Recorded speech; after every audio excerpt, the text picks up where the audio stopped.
Bismillahirrahmanirrahim. Assalamualaikum warahmatullahi wabarakatuh.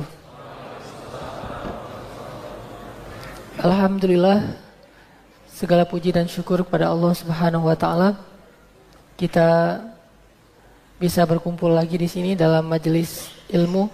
Mudah-mudahan seiring bertambahnya ilmu kita, bertambah pula kebijaksanaan kita dan keimanan kita pada Allah Subhanahu wa taala.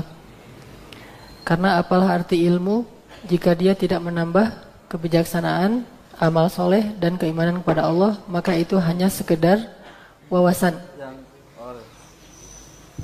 Pada kesempatan ini kita akan belajar satu bentuk ibadah yang luar biasa yang kalau para ulama menyebutnya lebih utama daripada sholat tahajud. Jadi kalau sholat tahajud aja keutamaannya luar biasa, ini ada ibadah yang lebih utama daripada sholat tahajud. Dan para ulama juga mengistilahkannya dengan istilah ibadah dalam diam. Diistilahkan dengan ibadah dalam diam. Apa itu ibadah dalam diam yang lebih baik daripada sholat tahajud? Kata para ulama adalah at-tafakkur dan istiqra'. Istiqra' dan tafakkur. Itulah ibadah dalam diam yang lebih utama daripada sholat tahajud. Sebelum kita bahas tentang apa arti istiqra' dan apa arti tafakkur, lalu apa keutamaannya, bagaimana melakukannya, kita coba awali dulu dengan tilawah Al-Quran.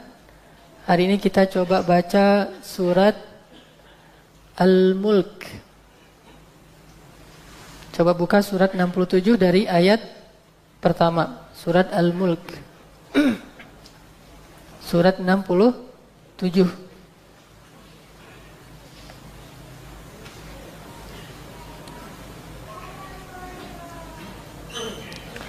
A'udzu billahi minasy syaithanir rajim. Silakan.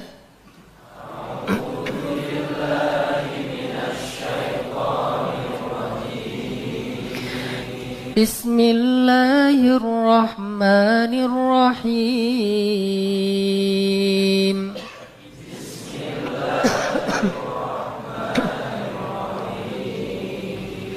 Tabarakalladzi biyadihil mulku wa huwa ala kulli syai'in qadir.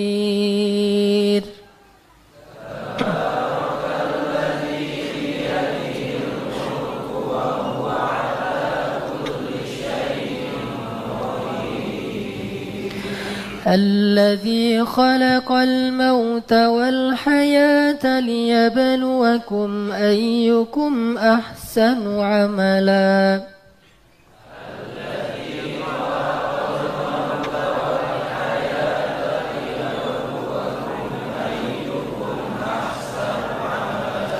وهو العزيز الغفور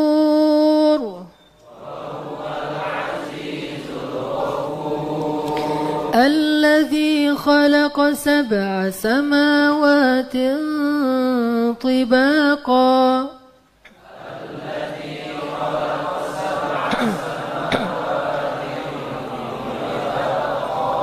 ما ترى في خلق الرحمن من تفاوت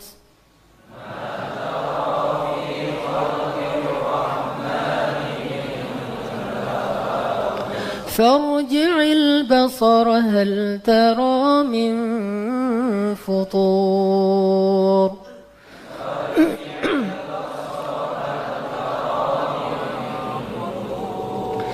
ثم ارجع البصر كرتين ينقلب إليك البصر خاسئا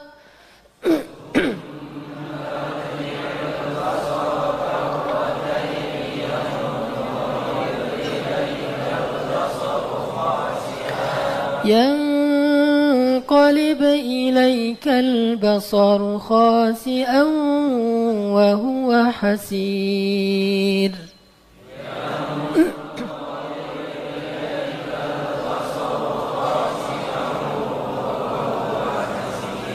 ولقد زينا السماء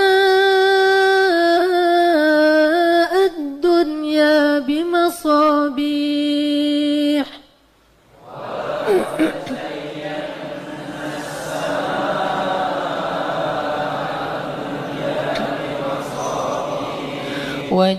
وجعلناها رجوما للشياطين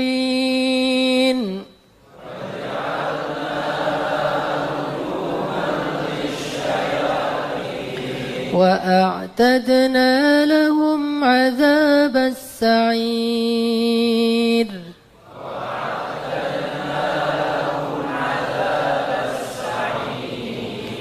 وللذين كفروا بربهم عذاب جهنم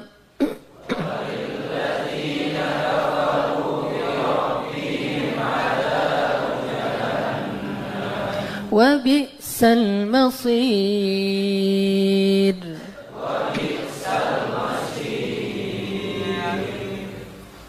Sekarang coba kita baca ayat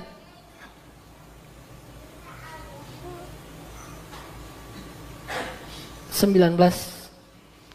Bismillahirrahmanirrahim.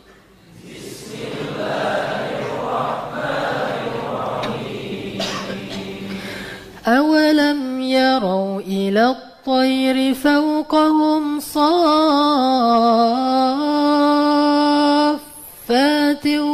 ويقبضن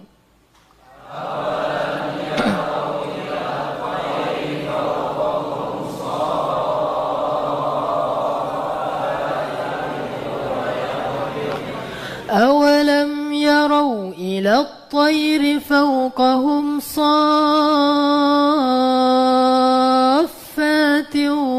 ويقبضن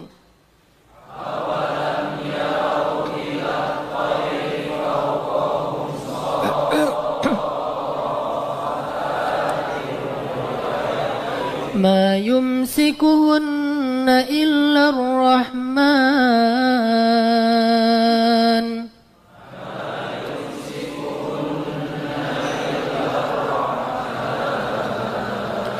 إنه بكل شيء بصير.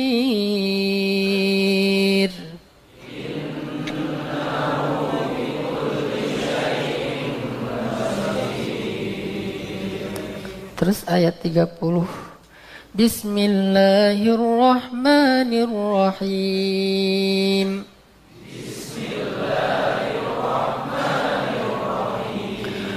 قل أرأيتم إن أصبح ماؤكم غورا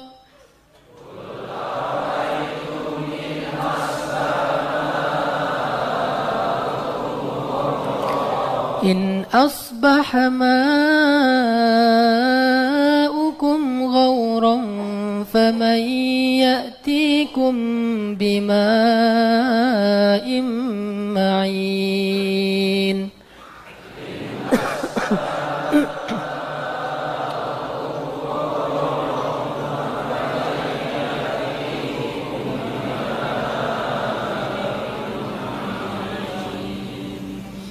Sadaqallahul azim. Teman-teman sekalian,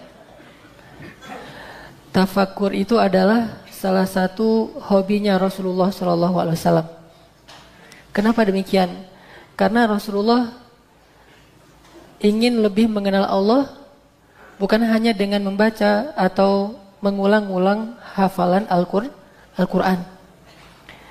Kalau kita membaca Al-Quran lalu kita membaca tentang kebesaran-kebesaran Allah yang tertulis, maka bertafakur itu adalah membaca kebesaran-kebesaran Allah yang terpampang di hadapan kita. Dan memang seorang muslim itu harus punya hobi tafakur. Karena hobi tafakur ini pertama bisa membuat hati kita lebih lembut. Orang yang rajin tafakur, hatinya akan lebih lembut. Makanya Nabi setiap malam kalau beliau bangun tahajud, sering banget beliau keluar dari rumahnya, kemudian beliau melihat langit. Lalu beliau membacakan ayat, Inna fi khalqis samawati wal ard wa ikhtilafil laili wan nahar. Nabi baca itu di depan rumahnya sambil ngelihat langit. Beda membaca ayat itu di dalam ruangan dengan di luar ruangan. Makanya kalau misalnya kita nih lagi, saya sering banget kalau misalnya keluar pagi-pagi tuh jam 6 pagi misalnya dari daerah Pasteur menuju ke Gasibu. Itu kan ngelewatin naik ke jembatan layang ya. Dari sana tuh matahari tuh kelihatan banget indah sekali. Kemudian juga gunung-gunung yang daerah Sumedang sana kan ya.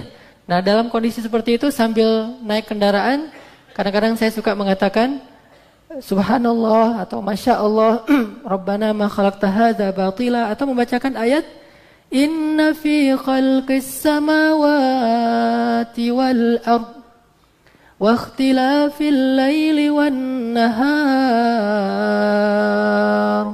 Benar-benar terdapat apa?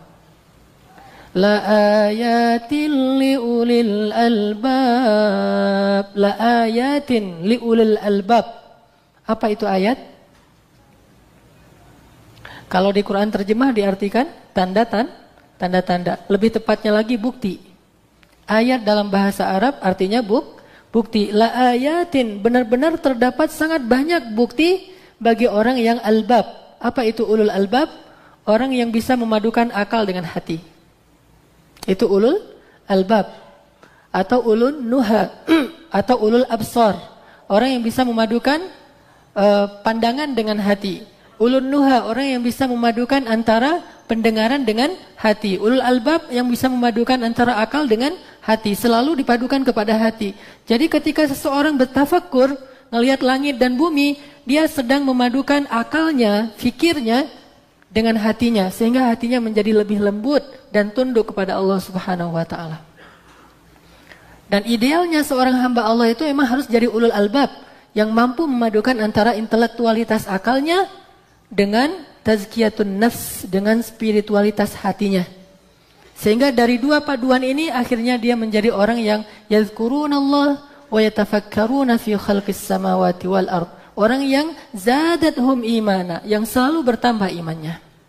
Dan Nabi senang banget kalau udah malam, apalagi di daerah padang pasir, dulu kan nggak ada perkotaan, sehingga ngelihat langit itu kayak kita sekarang ke tengah hutan ngelihat langit dengan bintang yang sangat banyak, bahkan terlihat lebih jelas daripada di perkotaan. Dalam kondisi ngelihat langit yang begitu indah, Nabi mengatakan inna fi khalqis samawati wal ard wa ikhtilafil laili wan nahar la ayatin liulil albab. Nambah iman beliau, menjadi lebih lembut hatinya.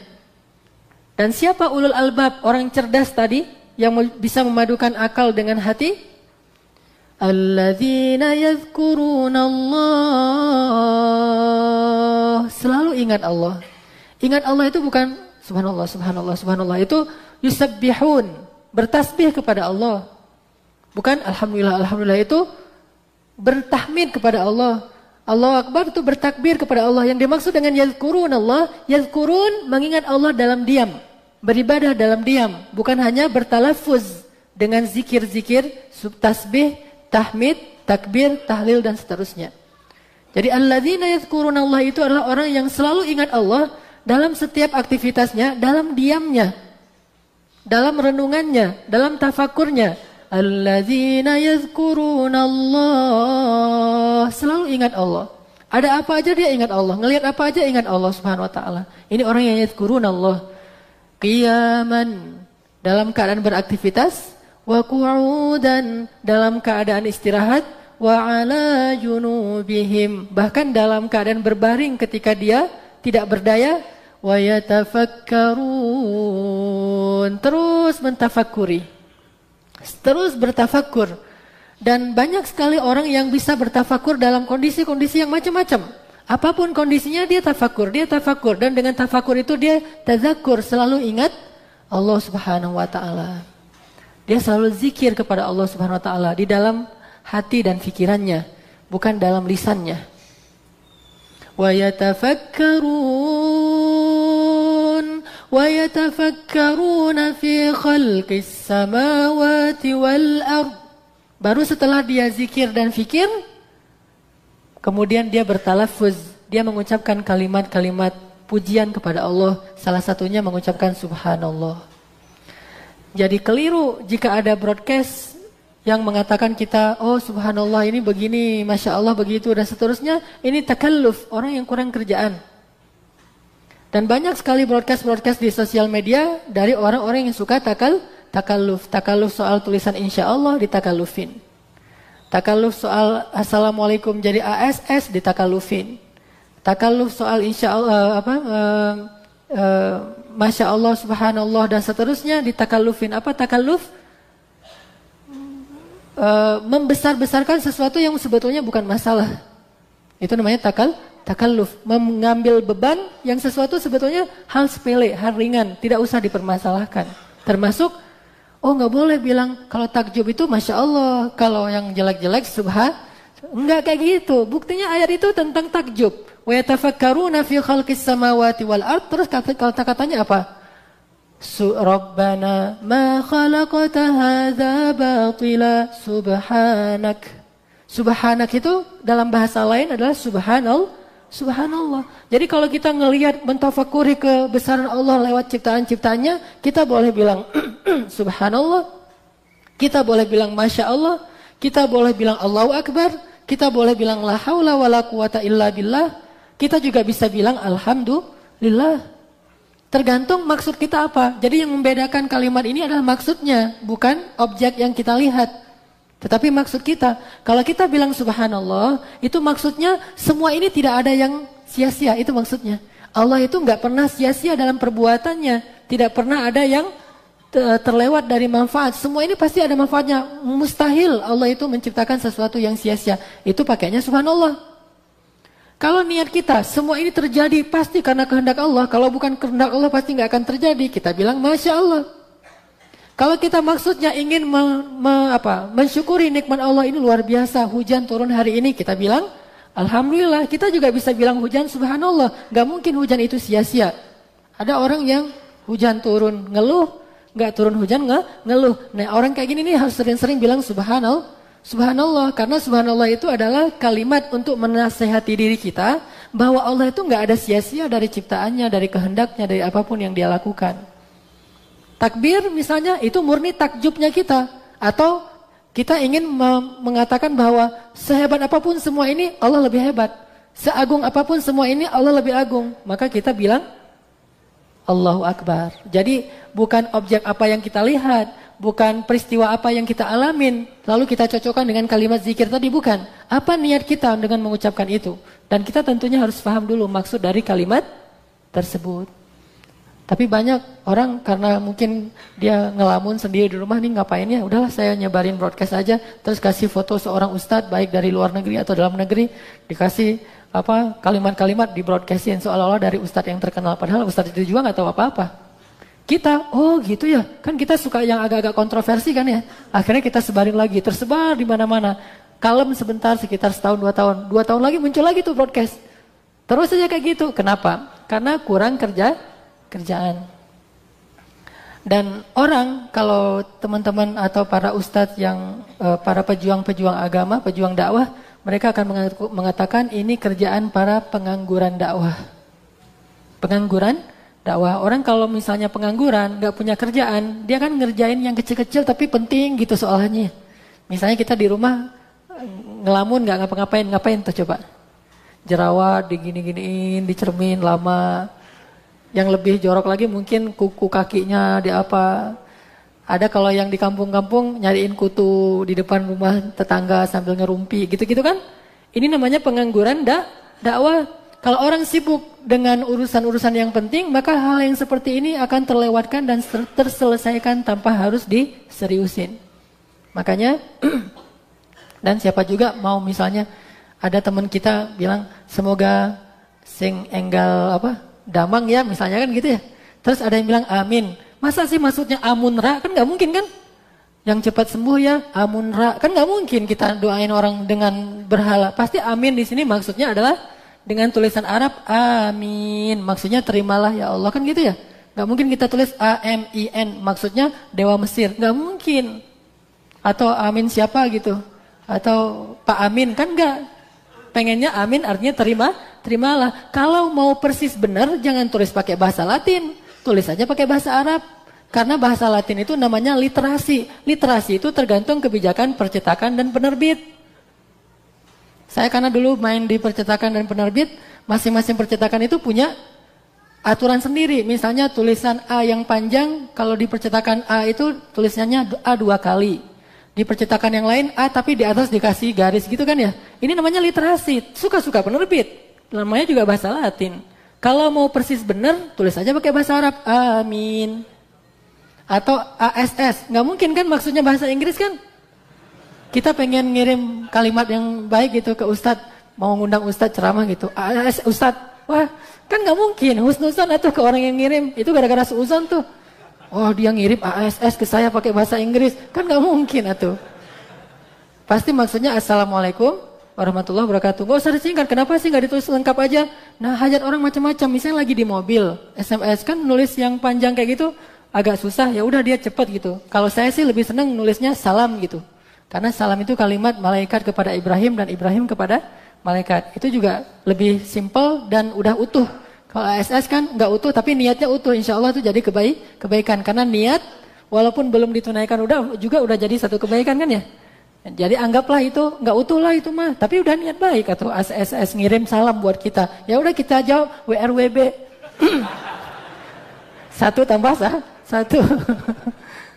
Artinya hal-hal yang kayak gitu mah gak usah dipermasalahin. Kalau nanti ada lagi muncul broadcast kayak gitu, balas saja takalluf. Apaan tuh? Atau ngaji ke Al-Latif biar ngerti apa itu takalluf. Baik, teman-teman sekalian, Nabi itu senang sekali bertafakur. Dan tafakur ini kata para ulama disebut dengan istilah ibadah dalam diam. Dan orang yang rajin beribadah dalam diam ini akan semakin lembut hatinya, semakin bijaksana pikirannya. Dan itu adalah salah satu cara kita untuk banyak mengenal Allah Subhanahu wa taala. Banyak tafakur. Dan coba nanti baca surat yang tadi, surat Ali Imran ayat berapa? 190, 191, minimal 190 aja. Hafal satu ayat cuma 1 baris setengah. Baca itu ketika kita lagi di luar rumah. Apalagi yang senang-senang naik gunung nih. Maka harus hafal surat Ali Imran 190 minimal. Sekali naik gunung, 1 surat tentang tafakur hafal. Nanti baca lagi misalnya surat Qaf, baca lagi surat Ar-Rum, baca lagi surat Az-Zariyat, baca banyak ayat-ayat tafakur. Dan rata-rata surat-surat tafakur ini turunnya di Makkah. Bukan di Makkah, sebelum hijrah, maaf. Atau disebut dengan istilah surat Makkiyah. Kenapa dia turun sebagai surat Makkiyah? Kira-kira apa pesannya? Membangun keyakinan, akidah dan iman. Makanya salah satu media agar kita belajar akidah itu bukan cuma duduk dalam taklim. Cara belajar akidah yang lebih greget lagi, yang langsung ke hati itu adalah tafakur. Taklim itu kita dapat bahan, keluar dari taklim itu kita belajar dengan melihat kebesaran Allah. Bisa di atas kepala kita, bisa di bawah kaki kita, bisa di depan wajah kita, bisa dalam bentuk yang lain yang sangat banyak. Objek-objek untuk ditafakurin. Makanya jadikan tafakur ini sebagai salah satu kebiasaan, hobi, habit orang yang mengaku beriman. Kalau tafakur kita mungkin masih dalam tahap, kalau di surat Al-Mulk tadi itu, lihatlah gitu. Kan ada 3 kali disuruh lihat. Kalau kamu belum puas, lihat lagi. Kemudian coba lihat lagi, kan 3 kali kan ya. Nah lihat yang pertama itu untuk orang yang umum. Coba kamu lihat lagi dan segala macam. Lihat yang kedua itu untuk orang yang khusus, yaitu dengan mentafakur. Lihat yang ketiga untuk orang yang lebih khusus, yaitu dengan nazar. Nazar itu, nazariyah itu meneliti, research. Maka kamu akan terus menemukan keagungan Allah Subhanahu wa taala. Bisa secara umum ngelihat secara mata telanjang, bisa sambil ngelihat kemudian berpikir, bisa juga sambil melihat kemudian mempelajari dan membuat semacam percobaan, riset dan penelitian. Semua ini akan masuk ke dalam bab tafakur tentang ciptaan Allah Subhanahu wa taala. Ini ibadah dalam diam yang pertama. Yang kedua istiqra. Tafakur dan istiqra. Istiqra itu apa? Dari kata ikra. Ikra itu membaca. Bedanya dengan istiqra, kalau ikra itu membaca sambil talafuz. Misalnya kayak tadi, Tabarakalladzi biyadihil mulku wa huwa ala kulli syai'in qadir. Itu Iqra. Kalau Istiqra, itu Istiqra. Apa bedanya? Istiqra itu membaca dengan teliti dan dia nggak akan secepat Iqra. Dia baca tafsirnya, dia baca hadisnya, dia duduk aja di halte misalnya. Itu Istiqra. Kalau dia cuma baca huruf-hurufnya walaupun nggak berbunyi, itu namanya Iqra. Para ulama senang sekali Istiqra. Generasi Islam masa kegemilangan di masa Harun ar-Rasyid itu orang-orang generasi tafakur dan Istiqra yang luar biasa. Rajin banget membaca. Kalau di zaman Nabi emang nggak ada budaya membaca karena emang tulisan masih sedikit. Jangankan tulisan ulama, hadis aja belum boleh ditulis kecuali oleh seorang sahabat saja yang menulis hadis, yang lain cuma boleh nulis Al-Quran. Jadi mereka nggak banyak membaca, lebih banyak mendengar. Di generasi setelahnya ketika Al-Quran sudah dibukukan, hadis sudah dibukukan, kemudian muncullah ulama-ulama yang membukukan juga ilmu mereka. Akhirnya semangat Istiqra ini muncul luar biasa dan saat itulah Islam menjadi sangat berperadaban, yaitu pada masa peradaban Islam di Baghdad di masa Harun ar-Rasyid yang kemudian difitnah dengan buku cerita 1001 malam. Padahal bukan demikian.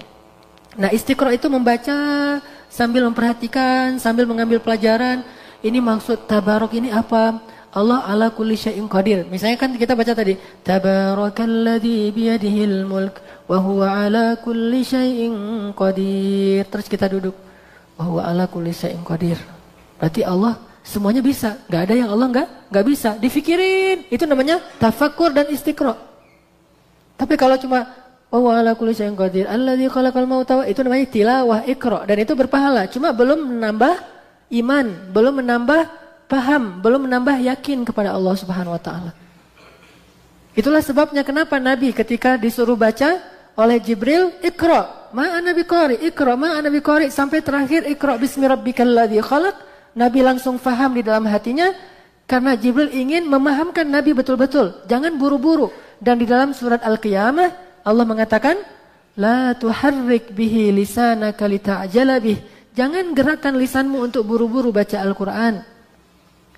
Sama baik di dalam sholat ataupun di luar sholat. Dan yang paling hebat itu bukan yang paling cepat sholatnya. Kan ada tuh sholat taraweh. Wah, luar biasa kan ya. Itu unik banget tuh. Itu keren menurut saya tapi nggak berpahala. Keren tapi sia-sia. Kerennya apa? Kerennya unik gitu. Kok bisa sholat kayak gitu tuh bacanya apa? Paling Allah Akbar alif, Allah Akbar ba. Paling abatasa kali ya. Dia membaca huruf hijaiyah, gimana cara baca Al-Fatihah kalau kayak gitu sholatnya. Tapi itu luar biasa. Mudah-mudahan tidak ada yang terulang lagi di masa yang akan datang. Ada yang sholat cepat kayak gitu. Itu nggak Istiqra. Nabi aja yang udah bagus pemahamannya, akalnya sempurna, orangnya dapat wahyu langsung dari Jibril. Kata Allah apa? La tuharrik bihi lisanak lita'jala bih. Jangan gerakkan lisanmu untuk buru-buru membaca Al-Quran. Kenapa? Karena kalau kamu buru-buru, kamu nggak bakalan ngerti. Sekelas Nabi aja kalau buru-buru nggak bakalan ngerti, apalagi sekelas kita nggak buru-buru aja nggak ngerti, apalagi buru-buru.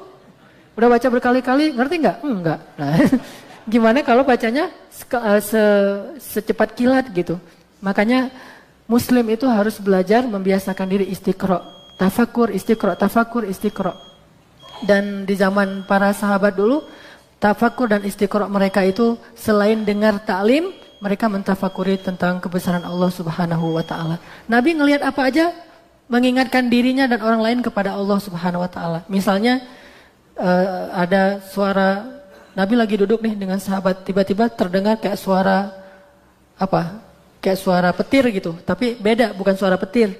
Nabi bertanya, "Tahukah kalian suara apa itu?" Kata sahabat, "Pastinya Allah dan Rasul lebih tahu." Kata Nabi, "Itu suara batu neraka Jahannam yang jatuh ke dalam dasarnya 100 tahun yang lalu, tapi baru sampai ke dasarnya hari ini." Lalu para sahabat menangis. Itu namanya tafakur. Jadi ngedengar apa, ngelihat apa, kemudian ngerasain apa, semuanya diingatkan kepada Allah Subhanahu wa taala. Ini orang yang ulul albab, orang yang selalu bisa memadukan akal dengan hati dan disebut dengan orang yang cerdas. Nanti kita lanjutkan lagi setelah sholat insya Allah. Sahabat-sahabat sekalian, Kita lanjutkan kajian kita tentang ibadah dalam diam yang dikenal dengan istilah tafakkur. Seperti yang tadi saya sampaikan bahwa tafakkur ini adalah kebiasaan dan hobinya Rasulullah SAW. Rasulullah itu senang banget tafakkur, dan kesenangan beliau dengan tafakkur ini sering kemudian tertuang dalam hadis dan sirah beliau. Salah satunya misalnya ketika Nabi sedang dalam perjalanan jihad bersama para sahabat.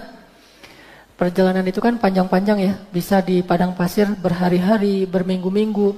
Tibalah mereka di suatu malam di tengah padang pasir yang sangat cerah cuacanya dan sedang bulan purnama.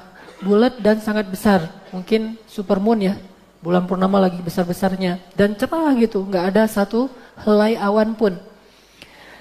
Lalu Nabi dengan para sahabat beristirahat di padang pasir. Dan ini luar biasa nih kalau ada kegiatan kayak gini. Cuma kegiatan kayak gini didapatkan oleh Nabi bukan sengaja jalan-jalan ke padang pasir ya, tapi dalam perjalanan membela agama Allah. Di tengah padang pasir Nabi duduk bersama para sahabat ngelihat bulan, pada diam semuanya menikmati bulan sambil istirahat. Kan capek banget tuh perjalanannya, istirahat ngeliatin bulan, semuanya diam. Tiba-tiba Nabi bertanya, tahukah kalian seperti apa nanti orang yang beriman di dalam surga melihat Allah Subhanahu wa taala? Para sahabat mengatakan, seperti apa ya Rasulullah? Seperti kalian saat ini melihat bulan purnama. Seperti itulah nanti orang-orang yang beriman akan melihat pandangan mereka kepada Allah Subhanahu wa taala. Jadi enggak ada penghalang, terang banget tapi enggak menyilaukan, tenang gitu, semuanya tertegun dan tidak berkata-kata seorang pun. Semuanya tertegun ngelihat bulan. Maka nanti seperti itulah kondisi ketika semua penduduk surga yang jumlahnya miliaran itu, ada malaikat, ada manusia, ada jin, semuanya nanti ada waktu ketika Allah bertanya kepada mereka, wahai ibadi, wahai hambaku, bagaimana keadaan kalian? Kata mereka, baik ya Allah, kami semuanya mendapatkan nikmat surga. Lalu Allah mengatakan, maukah kalian aku tambahkan? Mereka bertanya, adakah tambahan setelah kenikmatan semua ini ya Allah? Kata Allah, maka aku perkenankan kalian untuk melihat wajahku. Lalu Allah membuka tabir-tabir cahaya yang menutupi wajah Allah selama ini dari makhluknya. Lalu seketika itu surga menjadi hening. Angin pun berhenti, berhembus, semuanya menjadi hening karena tertegun dan terkesima melihat wajah Allah Subhanahu wa taala. Begitu Nabi berkisah ketika sedang dalam perjalanan dan melihat bulan. Ini namanya tafakkur. Dan Nabi senang banget, benar-benar melembutkan hati, menambah wawasan dan menambah hikmah atau kebijaksanaan. Ternyata kebiasaan tafakur ini memang kebiasaannya para ulama. Para sahabat semuanya senang bertafakur, termasuk Ibnu Abbas. Ibnu Abbas mengatakan, seperti kata-kata yang tadi saya sebutkan, bertafakur tentang kebesaran Allah satu sa'ah itu kalau dalam terjemahan modern 1 jam. Kalau terjemahan klasik sa'ah itu sebentar. Tafakkuru sa'atan, bertafakur dalam waktu sebentar, khairun min qiyamil lail bila lebih baik daripada salat malam bila khusyuk, tanpa khusyuk. Kalau kata Ibnu Abbas. Jadi kita salat malam ngantuk, kita salat malam cepet-cepetan, kita salat malam membaca banyak ayat Al-Quran tapi tidak tadabbur, maka sesungguhnya tafakur sebentar saja itu lebih baik daripada bacaan salat malam yang tidak dengan tadabbur dan khusyuk. Begitu juga dengan sahabat-sahabat yang lain. Sampai ditanya tentang Nabi Isa. Ini dalam hadis tentang kisah-kisah Nabi Isa. Murid-murid Nabi Isa, Hawariyin, pernah bertanya kepada Nabi Isa, ya Nabi Allah, ya Ruh Allah, wahai Ruh Allah, yaitu Isa, setelah engkau nanti kembali kepada Allah, kan mereka belum tahu kisah akhirnya bahwa Nabi akan diangkat. Setelah engkau nanti kembali kepada Allah, apakah akan ada orang yang sepertimu di muka bumi? Kata Nabi Isa, ada. Siapa mereka? Kata Hawariyun. Kata Nabi Isa, man kana mantiquhu dzikran wa sumtuhu fikran atau tafakkuran, siapa yang ucapannya adalah zikir. Arti zikir itu memuji Allah, mengagungkan Allah. Dan siapa yang diamnya tafakur, Lalu siapa yang basaruhu, pandangannya adalah ibratan, mengambil pelajaran, maka fahuwa mithli, maka dia seperti aku. Artinya apa?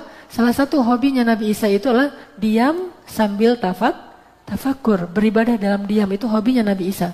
Jadi siapa yang rajin mengingat Allah dengan cara subhanallah, alhamdulillah, Allahu akbar, kemudian dia diam aja sambil memikirkan kebesaran Allah, Allah itu hebat banget, Allah itu luar biasa, Allah ala kulli syai'in qadir, Allah, diam aja. Kemudian kalau dia ngelihat sesuatu dia bisa ngambil pelajaran, itu kata Nabi Musa, fahuwa mithli, dia itu seperti saya. Itu hobinya Nabi Isa. Ada lagi orang yang ahli hikmah yang paling terkenal dalam Al-Quran, disebut dengan Al-Hakim. Siapa dia? Luqman. Luqman ini walaupun dia budak, tapi dia hakim. Jadi orang yang bijaksana itu nggak harus berpendidikan tinggi. Bisa jadi seorang budak seperti Bilal lebih bijaksana daripada seorang yang berpendidikan tinggi seperti Abu Jahal atau Abu Al-Hakam, panggilan orang-orang jahiliyah. Luqmanul Hakim, seorang budak yang satu kampung dengan Bilal, yaitu Habasyah, Ethiopia kalau sekarang. Dia itu kalau lagi nggak ada kerjaan dari tuannya, kan dia budak, maka dia senang menyendiri aja. Nggak pernah ngumpul dengan budak-budak yang lain, ketawa-ketawa, nongkrong segala macam, menyendiri aja. Sehingga tuannya suka memperhatikan, ini Luqman suka menyendiri, ngapain sih? Tuannya datang, ya Luqman, kata tuannya, innaka tudimul julus wahdak, kamu suka sekali duduk sendiri. Falau jalasta ma'an nasi kana anisin laka, kalau kamu duduk bersama orang lain mungkin kamu lebih senang. Ngapain kamu duduk sendiri, kata tuannya. Apa kata Luqman? Inna tulal wahdah afhamu lil fikri, orang yang duduk lama sendiri itu lebih membuat dia gampang memahami segala hal. Jadi nalarnya itu bagus, membangun kepekaan nalar. Jadi orang yang kata Luqman, inna tulal wahdah afhamu lil fikri, orang yang sering duduk sendiri lama bertafakur itu afhamu lil fikri, nalarnya itu jalan, mudah memahami segala hal, dia bijaksana. Wa tulal fikri dalilun ala tariqil jannah, dan banyak berfikir itu, maksud berfikir di sini adalah memikirkan kebesaran Allah, dalilun, petunjuk atau jalan menuju ke jalan-jalan surga. Sehingga para ulama mengatakan ternyata itulah rahasia hikmahnya Luqmanul Hakim. Dia selalu tafakur. Sehingga Luqman itu kalau kita baca di dalam ayat dan hadis, semua ilmu yang dia sampaikan ke anaknya itu bukan hasil belajar, tapi hasil tafakur. Beda ilmu hasil belajar dengan hasil tafakur. Ilmu hasil belajar disebut alim atau alim. Sedangkan ilmu hasil tafakur disebut hakim. Jadilah orang yang alim dan hakim, banyak ilmu dan bijaksana. Sehingga dipadukanlah antara alim dengan cara istiqra, hakim dengan cara tafakur. Kalau kita baca hadis-hadis tentang Luqman tuh banyak banget tafakurnya. Misalnya Luqman lagi jalan, ketemu ngelihat orang-orang lagi pada berdagang. Lalu Luqman bilang ke anaknya, ya bunayya, wahai anakku, tahukah kamu perdagangan yang gak mungkin rugi? Anaknya bertanya, apa itu wahai ayah?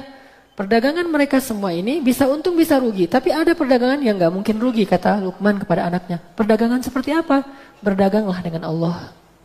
Ini tafakur, ngelihat apa aja muncul hikmah. Sehingga Luqman pernah menasihati anaknya, wahai anakku, ilzam itu artinya rapetin ulama dan ahli hikmah. Dari mereka kamu akan melembutkan hati dan belajar mengenal Allah.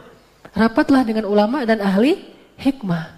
Ulama itu yang banyak ilmu, ahli hikmah itu yang banyak tafakuran. Dan kadang-kadang ketemu di satu orang ilmu dan hikmah sekaligus, seperti para anbiya. Seperti para anbiya Nuh, Dawud, Sulaiman, Rasulullah Muhammad, Isa, Musa dan yang lain-lainnya. Terus Luqman jalan lagi, ngelihat ayam jantan, tafakur lagi. Terus kata Luqman kepada anaknya, ya bunayya, wahai anakku, jangan pernah mau kalah dengan ayam jantan ini. Kata anaknya, gimana maksudnya bisa kalah dari ayam jantan? Kata Luqman, dia telah bangun sebelum malaikat turun, menunggu datangnya malaikat, lalu dia berkokok ketika datangnya malaikat, sementara engkau masih terlelap. Jangan mau kalah dengan ayam jantan. Tafakur lagi tuh. Jalan lagi terus ketemu dengan biji-bijian yang jatuh dari pepohonan. Kemudian Luqman berkata, dan ini direkam di Al-Quran, ya bunayya, wahai anakku, ada apa wahai ayah? Coba kamu ambil biji itu. Diambil biji ini. Kalau seandainya kita sembunyikan di langit ketujuh, atau kita sembunyikan di dalam bongkahan gunung batu, atau kita sembunyikan di dalam perut bumi, sesungguhnya Allah maha tahu di mana kita menyembunyikannya. Karena Allah latifun khabir. Dia memahamkan anaknya tentang akidah lewat tafakur. Allah maha tahu segala sesuatu yang kita sembunyikan. Jalan lagi. Lalu ketemu dengan orang yang lagi ngumpul-ngumpul nongkrong, kata Luqman, wahai anakku, tahukah siapa yang paling baik untuk kita jadikan teman berkumpul? Kata anaknya, siapa wahai ayah? Yang tadi, ulama dan ahli hikmah. Janganlah engkau meninggalkan majelis mereka sebelum mereka berdiri. Janganlah engkau berdiri sebelum mereka berdiri gitu. Ini luar biasa. Makanya disebut Luqman wa atainahul hukmah. Kami berikan dia walaqad ataina Luqmanal hikmah. Kami berikan dia hikmah. Begitu juga Nabi Yahya. Nabi Yahya itu hikmah banget. Sampai Allah mengatakan wa atainahul hukmah sobiyya. Dari kecil tuh udah ahli tafakur. Dan apa yang ditafakurin Nabi Yahya? Nabi Yahya itu suka mendengar nasihat dari ayahnya Zakaria, lalu belajar Alkitab. Kitab apa yang dipelajari Yahya? Taurat. Ya Yahya khudil kitaba biquwwah. Wahai Yahya, pelajarilah Taurat itu dengan sungguh-sungguh. Itu namanya istiqra'. Wa atainahul hukma sabiyya. Lalu kami berikan dia hikmah. Hasil tafakur sejak dia masih kecil. Karena hikmah itu, karena ilmu itu dia jadi anak yang lemah lembut. Wahananan, hanan artinya lemah lembut. Min ladunna wa zakatan, suci. Wa kana taqiyya, bertakwa. Wa barram biwalidayhi, selalu berbuat baik kepada orang tua. Walam yakun jabbaran 'asiyya, enggak pernah berlaku kasar dan tidak pernah bermaksiat. Wassalamun alaihi, kelahirannya itu saat yang paling baik. Saat dia lahir selamat. Yauma wulida wa yauma yamutu wa yauma yub'atsu hayya. Yahya, orang yang sangat hikmah, tafakur sejak kecil. Apa yang ditafakurin anak kecil seperti Yahya? Dia bertafakur tentang banyak hal. Salah satunya adalah tentang misi kita diciptakan ini ngapain sih? Lalu hasil tafakurnya dia jadi paham bahwa oh manusia itu diciptakan untuk beribadah. Lagi tafakur, duduk sendiri tafakur, teman-temannya datang. Yahya, main yuk. Namanya juga anak kecil kan? Di bawah usia 10 tahun tuh. Main yuk. Apa kata Yahya? Duduk dulu sini gitu. Dipanggil. Ini orang dewasa banget nih, anak kecil. Dipanggil teman-temannya, duduk sini dulu. Tahu enggak? Kita itu enggak diciptakan untuk main-main. Kita itu diciptakan untuk beribadah kepada Allah. Bayangin anak kecil bisa ngomong kayak gitu. Ini bukan penuaan dini, bukan. Ini kedewasaan yang wajar gitu. Kita aja yang kekanak-kanakan. Kalau kita nyebut, itu anak agak aneh ya, terlalu tua kayak orang dewasa atau apa. Padahal itulah yang bagus. Allah memberikan dia hikmah sejak dia masih kecil. Kalau kita nggak dapat hikmah udah setua gini, kita yang masalah, bukan Yahya. Yahya itu udah ideal. Itulah seorang muslim yang harusnya kayak Nabi Yahya. Begitu juga dengan Ali, begitu juga dengan Hasan, Husain, anak-anak kecil, Ibnu Mas'ud. Siapa lagi yang kecil-kecil? Mu'az bin Jabal, anak muda yang udah ahli hikmah. Terus Yahya suatu hari hilang. Gak ketemu di mana, dicari sama Zakaria. Zakaria ini kan sayang banget sama Yahya. Seperti saya ngerasain banget gimana sayang saya kepada anak saya juga namanya Yahya. Seperti Yakub menyayangi Yusuf. Sayang banget. Kayak misalnya tadi saya seharian keluar. Itu pengen cepat-cepat pulang karena udah kangen banget sama Yahya. Nah, kalau telepon, mana Yahya? Yahya kan belum bisa ngomong, paling baba gitu-gitu loh. Bahagia banget. Saking sayang kepada anak. Nah, Nabi Zakaria itu sayang banget sama Yahya. Apalagi itu kan Nabi ya. Bapaknya Nabi, anaknya Nabi. Jadi kasih sayang bapaknya itu besar dan anaknya emang layak banget disayangi. Sampai Allah aja sayang banget sama Yahya. Dicari kemana Yahya? Cari di maktab. Maktab itu sekolahnya nggak ada. Dicari ke rumah nggak ada. Dicari di tempat main nggak ada. Dicari-cari dari pagi sampai sore. Baru ketemu di hutan. Dan ketemu di hutan, dia lagi nangis di depan sebuah galian. Nangis saja di galian itu. Terus tanya sama Nabi Zakaria, ya Yahya, ngapain kamu di sini? Yahya masih nangis. Terus Zakaria duduk di sebelahnya. Ya bunayya, wahai anakku, kenapa kamu? Kenapa? Kasih tahu ke ayah gitu. Kata Yahya, wahai ayah, sejak ayah menceritakan tentang api neraka, alam kubur, kiamat, aku nggak bisa tidur. Ini nih Razik banget ya. Ini Razik mana Razik? Kan Razik pernah pas kita lagi sholat malam nangis, yang paling kencang siapa? Razik kan ya. Anak kecil yang kayak gini ini dikasih hikmah. Terus saya tanya habis nangis sudah selesai salat malam, Razik tadi nangis kenapa gitu pas lagi di depan. Ini ngedoain ayah sama mama gitu. Ini anak kecil ngedoain apa? Supaya ayah sama mama sama-sama masuk surga. Coba lihat. Ini anak kecil udah bisa ngomong kayak gitu dan itu ada di Al-Latif. Yahya pasti lebih dahsyat dari itu. Bisa nangis lebih kencang daripada Razik. Nangis di depan galiannya sendiri. Wahai ayah, sejak ayah ceritain tentang kubur aku gak bisa tidur. Dan aku takut sekali kalau aku berbuat dosa kepada Allah sehingga akhirnya aku diletakkan di dalam lubang ini dan disiksa oleh para malaikat. Nangis lagi. Zakaria ikut nangis. Ini namanya tafakkuran.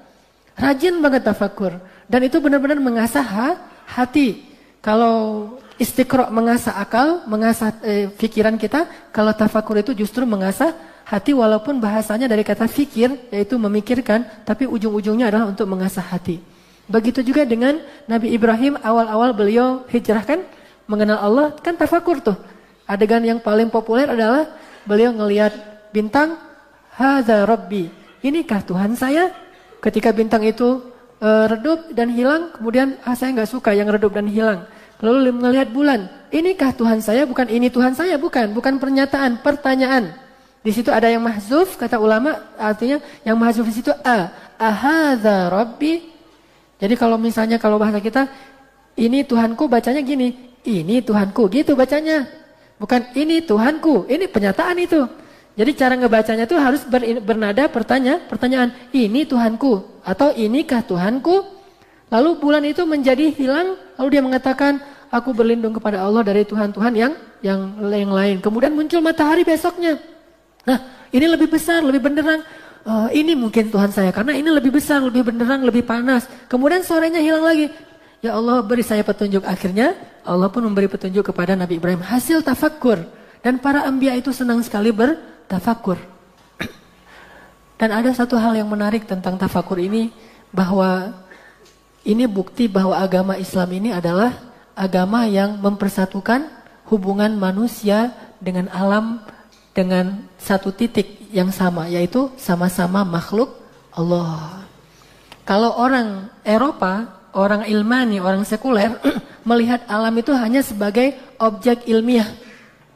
Mereka ngelihat alam sebagai objek ilmiah, objek penelitian.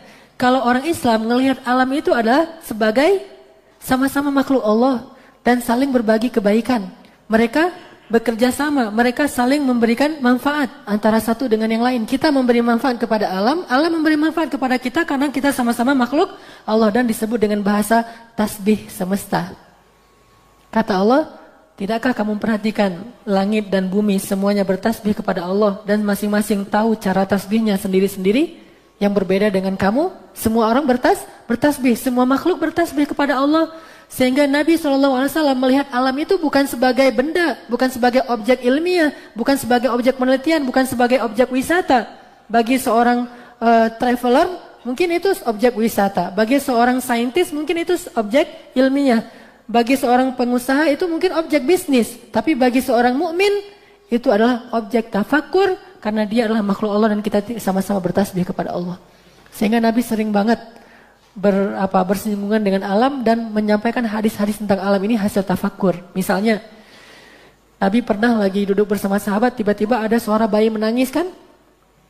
Sahabat lihat, mana bayi? Persis suara bayi menangis. Ternyata yang nangis apa?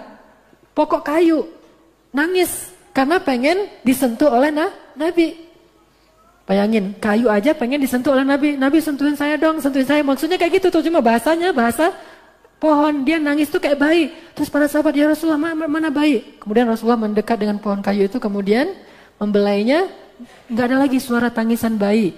Nabi mengatakan, kalau tidak aku belai dia, maka kalian akan mendengar dia menangis sampai hari kiamat. Lihat bagaimana alam dengan manusia itu bersinggungan. Sangat dekat sekali hubungan kita dengan alam. Dan alam itu tidak pernah kufur kepada Allah. Yang kufur kepada Allah itu cuma jin dan manusia. Selain jin dan manusia tidak ada kufurnya. Tapi itu kucing nyuri ikan di dapur. Kucing itu nggak dikisos gara-gara curi ikan di dapur. Kenapa? Apakah disebut nyuri? Nggak disebut nyuri. Kucing itu nggak disebut mencuri ikan. Kucing itu makan ikan di dapur. Kenapa nggak disebut mencuri? Karena hewan bukan makhluk mukallaf. Apa makhluk mukallaf? Bukan yang terbeban syariat. Sehingga nggak ada cerita kenapa itu kucing kakinya puntung sebelah. Kemarin habis dipotong, habis nyuri ikan. Nggak ada itu. Yang dicuri ikan misalnya arwana lagi kan itu mahal. Udah potong aja tangannya sebelah gitu, yang kanan dulu. Ntar kalau nyuri lagi kaki kiri. Itu mah kisas untuk manusia. Karena apa? Manusia itu kena beban syariat karena dia berakal. Makhluk yang lain tidak kena beban syariat. Nggak ada cerita itu apa sapi itu jahat. Kenapa? Makan rumput tetangga. Sapi makan rumput siapa aja nggak ada dosanya. Karena mereka tidak disebut bermaksiat kepada Allah. Yang bermaksiat kepada Allah cuma jin dan manusia. Jadi semua makhluk itu nggak ada yang berbuat jahat. Hanya mungkin dia merasa terganggu, mungkin dia panik, mungkin dia apa segala macam. Memang mungkin dia lagi lapar, akhirnya makan manusia. Makan apa itu? Bukan karena dia berbuat salah, tetapi karena ada masalah yang membuat dia seperti itu. Yang jelas makhluk semua itu adalah partnernya manusia untuk sama-sama bertasbih menyembah Allah. Sehingga Nabi membelai kayu tadi. Terus Nabi pernah juga mengatakan Uhudun jabalun yuhibbuna wa nuhibbuh. Uhud itu Uhud itu gunung yang mencintai kita dan kita mencintainya. Uhud, dan ini hadisnya banyak, terutama kalau yang udah umrah pasti tahu banget nih ya. Karena ketika wisata di Madinah pasti akan dibahas tentang hadis-hadis tentang gunung Uhud. Uhud adalah gunung yang mencintai kita dan kita mencintainya.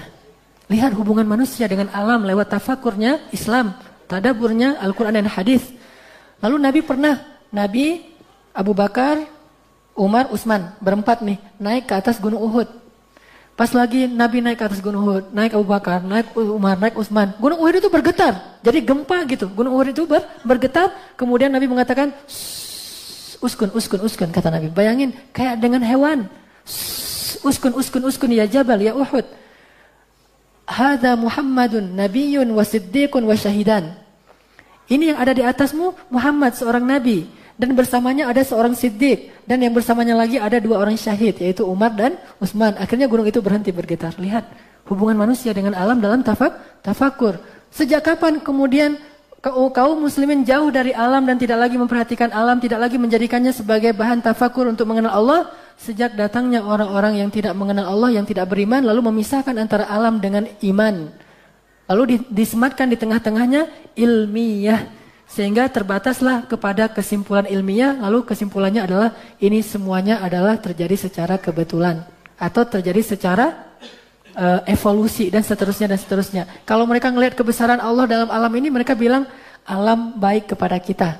Alam memberi kita rezeki. Ini adalah peristiwa alamiah. Ini mah fenomena alam segala macam. Itulah batasan yang membuat kita tidak bisa lagi menghubungkan alam dengan imannya seorang muslim. Padahal itu erat sekali hubungannya. Kita sama-sama makhluk dengan alam ini.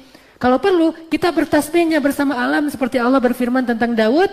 Ya Daud, bertasbihlah kamu. Lalu kami tundukkan gunung dan burung untuk bertasbih bersama Daud. Gimana tuh gunung dan burung bertasbih bersama Daud? Kalau Daud udah duduk, Daud itu kan suaranya indah banget ya.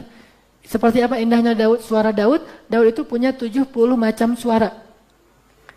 Kalau dalam istilah senar itu punya 70 macam senar. Atau 70 macam makomat. Kalau kita kan 7 macam makomat. Satu aja udah susah kurdi kan.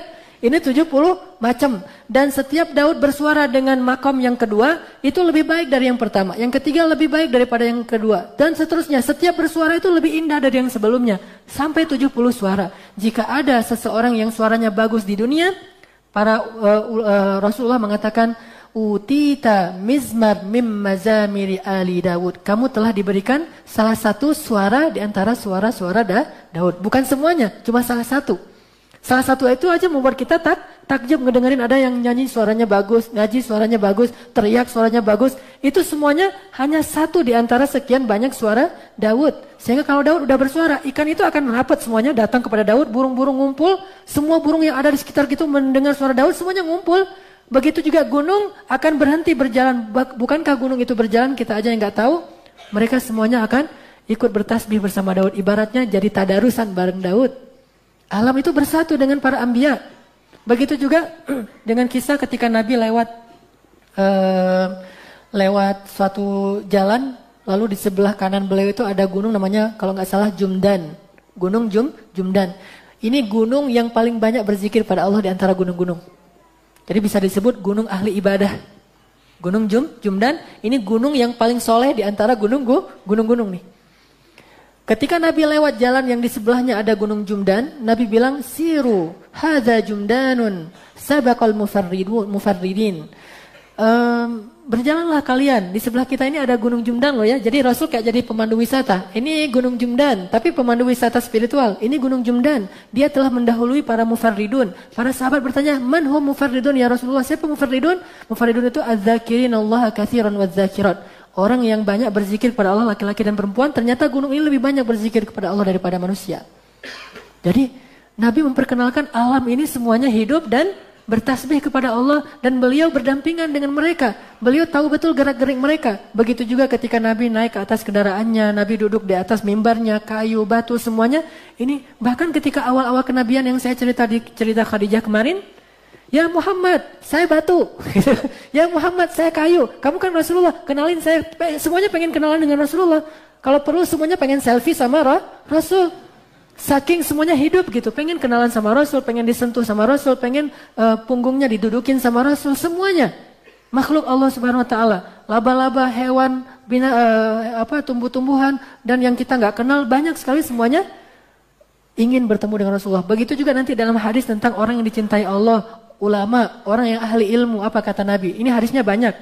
Inti dari hadis ini yang sama di antara semua hadis ini adalah semua alam semesta itu akan berdoa untuk ulama, ahli ilmu, dan orang yang dicintai Allah. Tapi hadisnya beda-beda, tapi intinya sama.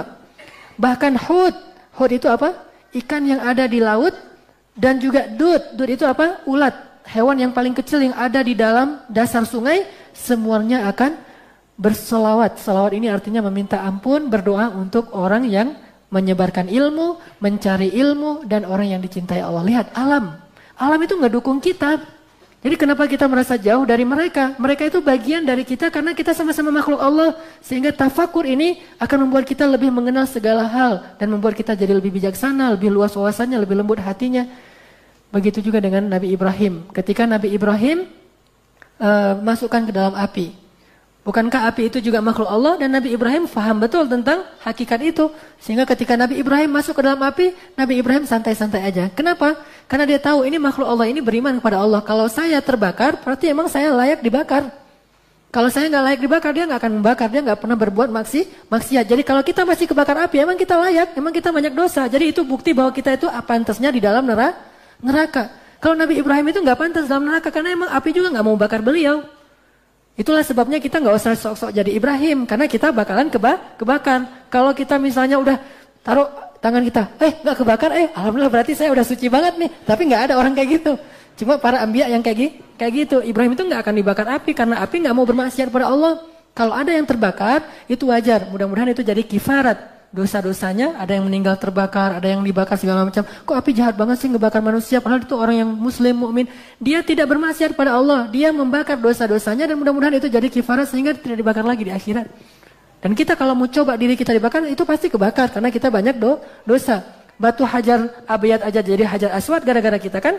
Aslinya hajar abiyat, batu putih yang cahayanya itu seperti mentari. Yang Nabi Ismail turun dari Jabal apa itu? Saya lupa nama gunung yang ada di sebelah Masjidil Haram yang sekarang jadi Istana Raja tuh. Nah, Jabal Kubais ya. Dari Jabal Kubais itu Nabi Ismail kan dapetin batu itu dikasih sama Jibril.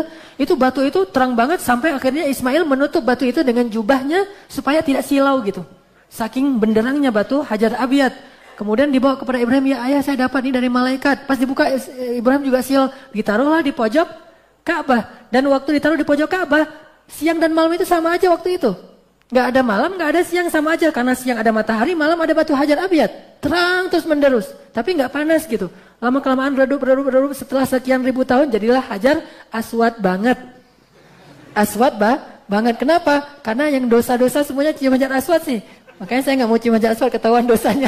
Ada yang nempel gak bisa lepas-lepas. Saya mau ketempel Ustaz gak bisa lepas. Oh berarti emang kamu disukai banget sama hajar aswad karena dosanya banyak mungkin gitu ya. Saya sampai berapa kali umroh dan haji belum pernah cium hajar aswad karena crowded dan segala macam. Sekaligus saya takut ntar ketempel di situ kan ketahuan Ustaznya ternyata banyak dosa ketempel di hajar aswad. Artinya Ibrahim tahu betul api itu makhluk Allah dan tidak akan bermaksiat. Sehingga Allah mengatakan ya narkuni bardan wassalaman ala Ibrahim. Begitu juga dengan Nabi Yunus. Ketika Nabi Yunus berlayar, maka laut kemudian badai. Kenapa laut badai? Karena yang berlayar di atasnya itu seseorang yang sedang Allah marahi. Terjadilah badai, hampir aja tenggelam dan penuh muatannya. Kemudian mereka buat undian yang intinya dibuat undian yang keluar nama Yunus. Dan orang-orang gak rela gitu. Bukan Yunus gak mau, orang-orang gak rela. Jangan dia, kasihan dia itu orang baik banget. Ini orang luar biasa, segala macam. Gak ada yang rela kalau Yunus itu yang keluar undiannya. Kita undi lagi. Tapi nama Yunus tetap dimasukin. Undi lagi yang kedua, keluar lagi nama Yunus. Jangan Yunus, kasihan, yang lain aja. Semuanya rela gitu. Kalau bukan Yunus, saking sayangnya kepada Yunus. Undian ketiga, keluar lagi Yunus. Kalau kayak gini ini memang kehendak Allah. Yunus, maaf ya. Yunus nyemplung deh. Masuk ke dalam laut, dimakan sama ikan. Ikan itu kan makhluk Allah. Dan dia disuruh oleh Allah bukan ngunyah Yunus. Kalau untuk ngunyah Yunus, Allah gak akan ngutus Hud. Allah akan ngutus hiu atuh. Tapi Allah ngutus ikan Hud bukan untuk mengunyah Yunus. Untuk memberi pelajaran kepada Yunus. Akhirnya Yunus masuk ke dalam perut ikan. Dalam 3 kegelapan. Kegelapan malam, kegelapan lautan yang dalam, dan kegelapan perut ikan. Fi zulumatin salas. Dalam 3 kegelapan yang bertumpuk-tumpuk, yang bahkan jarinya aja nggak kelihatan. Yunus di situ sendiri meringkuk di dalam perut ikan, kemudian mengatakan zalam tu nafsi, subhanaka inni kuntu minaz zalimin. Subhanaka inni kuntu minaz zalimin terdengar sampai ke langit ke-7 dan kemudian aras bergetar. Para malaikat pembawa aras tanya, ini ngapain sih aras kok getar-getar gini? Kalau bahasa saya namanya, kenapa ini bergetar gitu? Kemudian Allah mengatakan itu karena suara hambaku Yunus yang meminta ampun kepadaku. Kemudian seluruh malaikat mengatakan, ya Allah ampuni dia. Semuanya minta ampun untuk Yunus. Kemudian Allah mengatakan, kalau gitu aku ampunkan dia. Setelah itu ikan membawa Yunus ke pantai dan memuntahkannya. Ini semuanya makhluk Allah bekerja untuk Allah, bertasbih kepada Allah. Begitu juga dengan lautnya Musa. Ketika Musa, baik laut ataupun sungai sama itu. Ketika Allah berfirman kepada Ibu Musa, hanyutkan dia ke sungai Nil. Nil itu makhluk Allah. Bahkan kata Nabi, Nil dan Efrat, 2 sungai surga yang ada di muka bumi. 2 sungai surga yang ada di muka. Jadi kalau pada pengen ngelihat gimana sungai surga, nggak ada di Indonesia. Pergilah ke Irak dan ke Mesir. Di situ kita akan ketemu dengan sungai surga. Dan siapa yang minum Nil, air sungai Nil, berarti dia sudah minum air sungai surga. Alhamdulillah saya udah minum air sungai ini banyak tuh. Malah kelelep lagi tuh. Jadi udah pernah kelelep di sungai surga, kan keren tuh ya, kelelep di sungai surga. Nil, dihanyutkanlah Nabi Musa kecil. Nah ketika Musa kecilnya dihanyutkan, sungai Nil itu menuruti perintah Allah. Wahai Nil, bawalah Musa itu ke istana Fir'aun.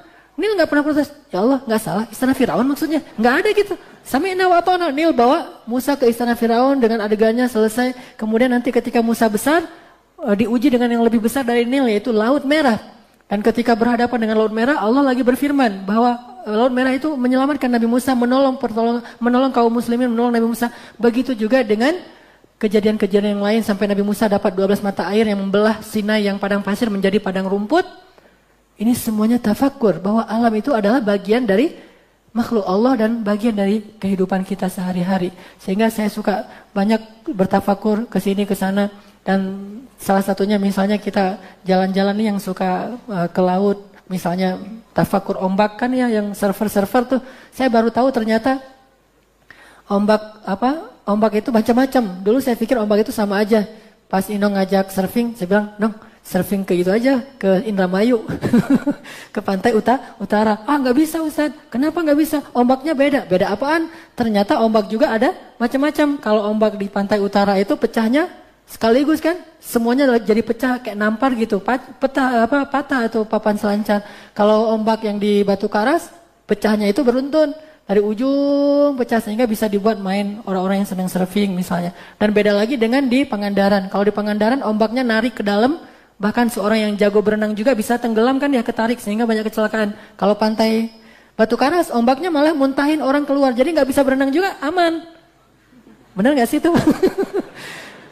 Nggak bisa berenang juga aman, karena kalau misalnya nggak bisa berenang kelelep di Batu Karas, udah pasrahin aja, ombak bawa saya ke pantai dong gitu. Dibawain ke pantai karena dia muntahin orang.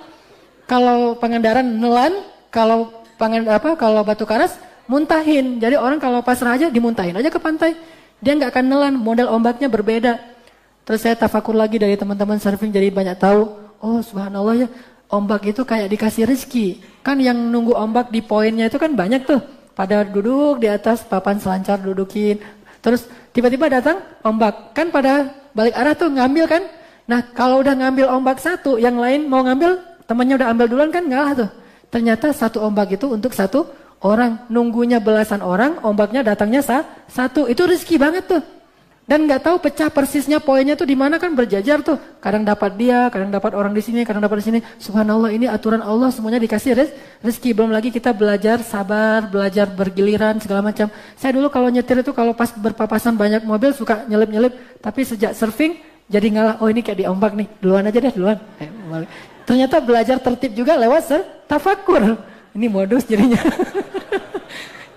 Tafakur itu luar biasa. Belum lagi nanti Allah mengajarkan pas kita mukhayam kemarin ke daerah Ciwidey.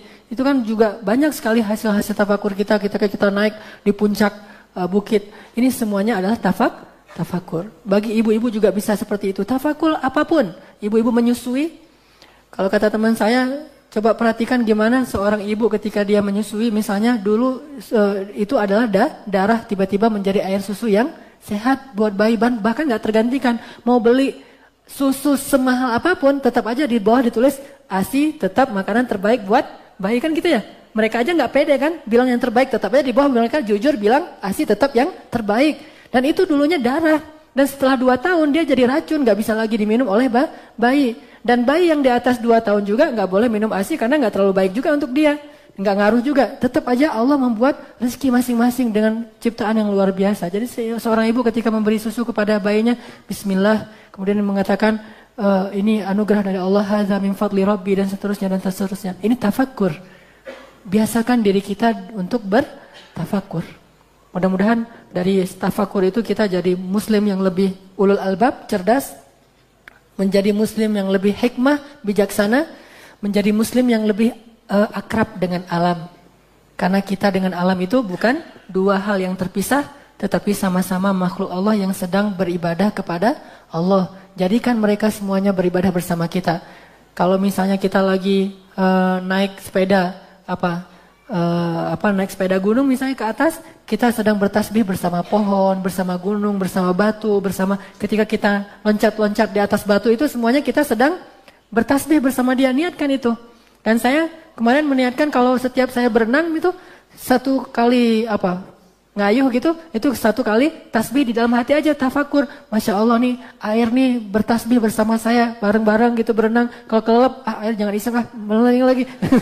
Bareng-bareng lagi. Jadi tasbih bersama air. Pas saya belajar tentang teori berenang, kata si pelatihnya, kalau kita berjalan di darat, kita harus menyesuaikan diri dengan kondisi di darat, gravitasinya yaitu kita vertikal. Kalau kita di air, kita menyesuaikan diri dengan gravitasi di air, yaitu horizontal. Sehingga kalau misalnya kita pengen nyaman berenang, maka yang pertama yang harus kita latih itu adalah gimana menjaga gravitasi kita di air. Makanya teknik pertama berenang, ini kata Luki nih, teknik pertama berenang itu adalah ngapung. Sebelum pernafasan adalah ngapung. Dorong ngapung aja sampai rileks. Kita belajar gravitasi di air, yaitu dengan cara ngapung. Lama-lama udah rileks, belajar pernafasan, udah bisa pernafasan baru gaya-gayaan. Gaya-gayaan kan ada gaya kata, ini gaya-gayaan. Artinya di situ saya belajar luar biasa. Ternyata segala sesuatu itu ada hasil tafakuran yang dahsyat sekali. Dari situ kita belajar banyak. Saya belajar jadi memang manusia itu harus pintar beradaptasi. Kita nggak bisa merasa idealis banget. Nggak boleh. Saya pokoknya gravitasi saya vertikal, saya ke air juga vertikal. Ya udah bisa gaya batu, vertikal banget tuh. Buang semua nafas, jangan pakai nafas, buang semua nafas terus masuk ke air. Pasti vertikal, bisa jalan, bisa duduk kan. Cuma setelah itu ya udah innalillahi wa inna ilaihi raji'un gitu. Makanya di air gravitasinya horizontal, di darat vertikal. Saya belajar, oh kita tuh harus beradaptasi. Kita harus menerima hukum Allah yang disebut dengan hukum alam atau sunnatullah. Kalau kita bisa beradaptasi dengan semua ini, kita akan nyaman dimanapun. Di air nyaman, di darat nyaman, di udara nyaman, dan segala macam. Nih saya belum belajar terjun aja nih. Mudah-mudahan suatu saat ada shift penerjun, kita pengen belajar terjun. Ternyata terjun, nanti ada yang diver di sini juga banyak, diving yang free diving. Gimana beradaptasi dengan air, dengan kedalaman tertentu, supaya kita tidak pekat, supaya jantung kita kuat, segala macam. Semuanya kalau mereka senangnya mungkin yoga, kalau kita kan nggak pakai yoga kayak gitu, tapi tetap ada senam pernapasan. Ini semuanya tafakuran. Jadikan alam ini sebagai kitab tebal untuk mengenal Allah Subhanahu wa taala, lalu kita bisa menjadi orang yang lebih bijaksana insyaallah. Itu tentang pentingnya beribadah dalam diam-diam beribadah, yaitu tafakur dan istiqra. Mudah-mudahan ini jadi kebiasaan kita, jadi semangat lagi nih keliling dunia. traveling dan juga mukhayyam ke laut atau berenang atau apapun lah. Udah ada modus yang lebih keren kan sekarang ya. Ngapain tuh ke laut? Tafakur. Ngapain tuh? Tiba-tiba di gunung, tafakur. Tapi yang jujur ya, benar-benar tafakur dan belajar bertasbih dengan alam. Mulai sekarang saya pengen bertasbih dengan ombak deh di Batu Karas, insya Allah. Ada yang mau ikut? Bareng-bareng ya. Ntar pas kita naik di atas papan tuh, kita dengan ombak, bareng-bareng ya tasbih, kita berdoa tuh. Kan enak tuh bertasbih dengan ombak seperti Nabi Musa, bertasbih dengan burung dan seterusnya. Mudah-mudahan bermanfaat. Mari kita tutup dengan sama-sama berdoa. Mudah-mudahan majelis kita ini diberkahi Allah, dirahmati Allah, dan mudah-mudahan kita menjadi seorang hamba yang lebih dekat kepada Allah. Bismillahirrahmanirrahim. Alhamdulillahi rabbil alamin. Hamdan yuwafi ni'amahu wa yukafi'u mazidah. Ya Rabbana lakal hamdu kama yanbaghi li jalali wajhikal karim wa 'azimi sultanik. Allahumma salli wa sallim wa barik ala sayyidina Muhammad wa ala alihi wa sahbihi ajma'in. Allahumma ighfir lana dhunubana ya Ghaffar. Allahumma ighfir lana dhunubana ya Ghafur. Rabbana zalamna anfusana wa in lam taghfir lana wa tarhamna lanakunanna minal khasirin. اللهم اغفر لنا ولوالدينا وارحمهما كما ربيانا صغارا. اللهم انصر الإسلام والمسلمين. اللهم انصر المجاهدين. ربنا هب لنا من الصالحين. ربنا هب لنا من أزواجنا وذرياتنا قرة أعين واجعلنا للمتقين إماما. اللهم إنا نسألك رضاك والجنة ونعوذ بك من سخطك والنار. اللهم إنا نسألك الهدى والتقى والعفاف والغنى. اللهم ارزقنا علما نافعا وقلبا خاشعا ورزقا طيبا وعملا متقبلا. اللهم أرنا الحق حقا وارزقنا اتباعه وأرنا الباطل باطلا وارزقنا اجتنابه. اللهم أصلح لنا ديننا الذي هو عصمة أمرنا وأصلح لنا دنيانا التي فيها معاشنا وأصلح لنا آخرتنا التي إليها معادنا واجعل الحياة زيادة لنا في كل خير واجعل الموت راحة لنا من كل شر. ربنا إنا نعوذ بك من عذاب جهنم.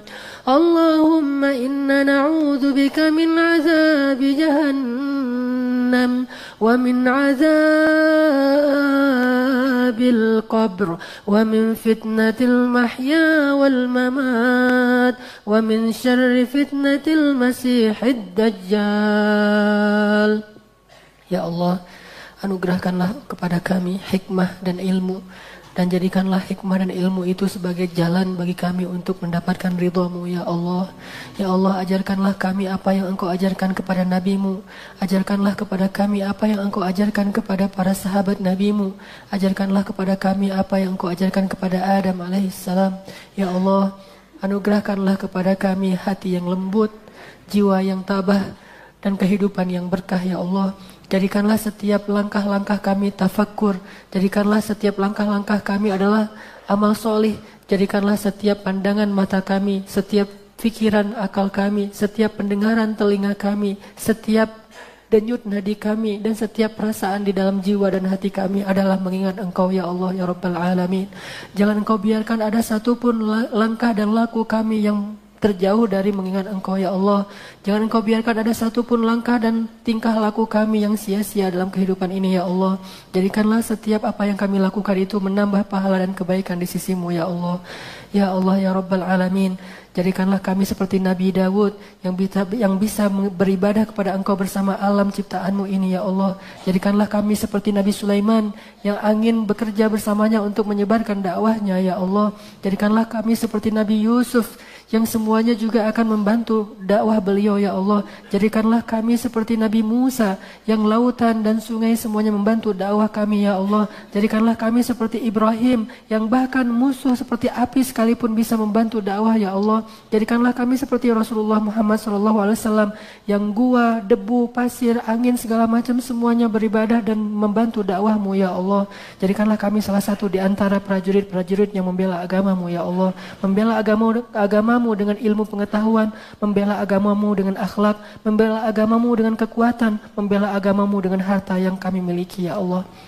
Ya Allah, jadikanlah muslimah, perempuan-perempuan muslimin adalah perempuan-perempuan yang taat dan menjaga diri. Dan lahirkanlah dari rahim-rahim mereka yang suci anak-anak yang akan menjadi rijal agama, yang akan menjadi kesatria agama, yang akan menjadi ulama, yang akan menjadi duat, yang akan menjadi orang-orang yang senantiasa menegakkan dan membawa panji-panji bendera agama-Mu ya Allah. Lahirkanlah dari rahim-rahim mereka yang suci itu anak-anak yang soleh-solehah, dan pertemukanlah kami dengan perempuan-perempuan yang solehah ini, dan jadikanlah mereka bagian dari kehidupan kami, penyejuk mata hati kami, dan saling tolong-menolong dalam ketaatan dan kesabaran kepada Engkau ya Allah. Rabbana atina fid dunya hasanah wa fil akhirati hasanah wa qina adzabannar.